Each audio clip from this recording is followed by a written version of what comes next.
You're 22, standing at the gates of The Rock, the FDNY Academy.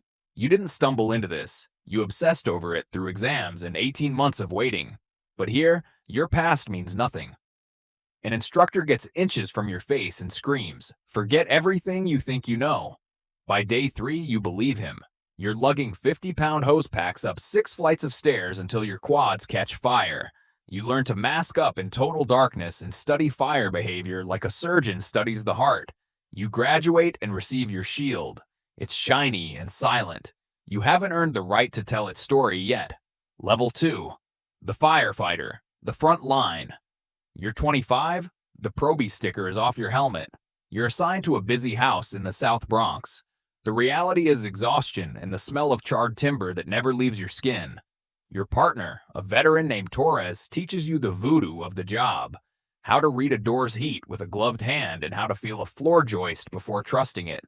He tells you, the fire doesn't know your name. Respect it, and it might give you a window. Disrespect it, and it'll bury you. You learn that courage isn't the absence of fear. It's executing your drills perfectly while your brain is screaming at you to run. Level 3. The chauffeur. The lifeline.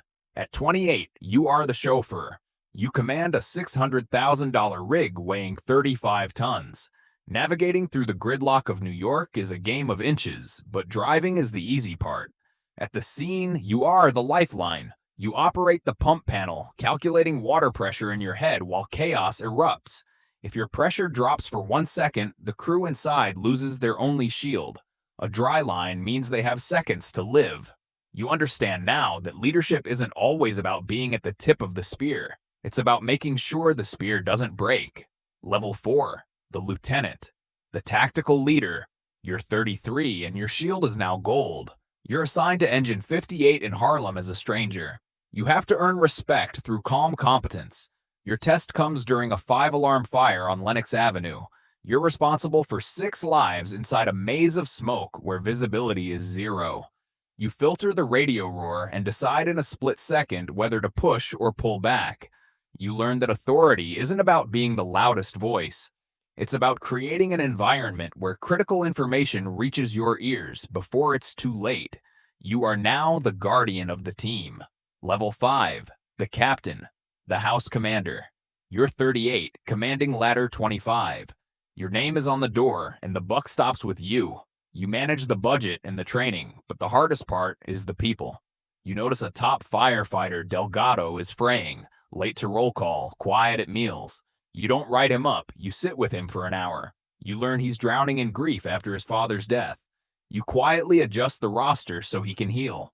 You realize that at this rank, you aren't just managing fire tactics, you're managing the souls of those who fight them. Level 6. The battalion chief. The incident commander. You're 43, overseeing multiple firehouses. You no longer pull hose. You are the tactical brain. From your SUV, you read the building like an X-ray. During a high-rise fire in the financial district, 11 companies look to you.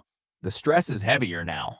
You triage radio transmissions and call for a second alarm before you think you need it, because by the time you're sure, it's already too late.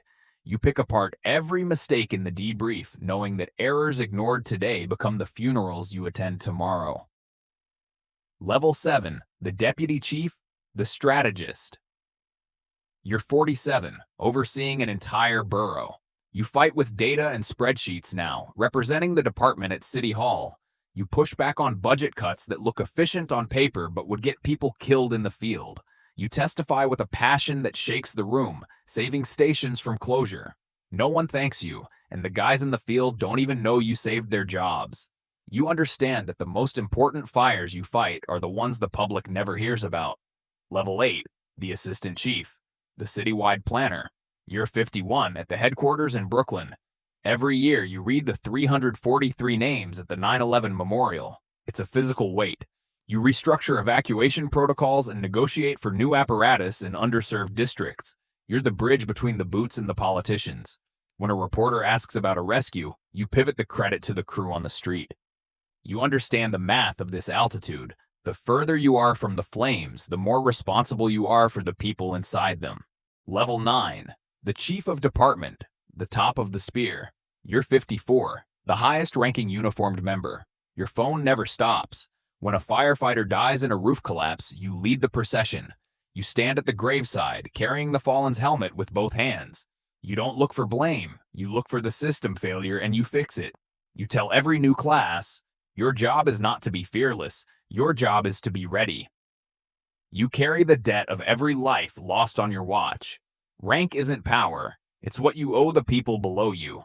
Level 10. The legacy. The final roll call. You're 58 and it's time to retire. At the ceremony, you don't see ranks. You see the story of a lifetime. You see the probie who reminds you of yourself and the families of the fallen. You hand in Shield 412, carried for 36 years. Walking out, you realize the job didn't give you a plaque. It gave you a family. You remember the woman you saved 30 years ago and the brothers you lost. You never forgot a single one of them. The people were everything.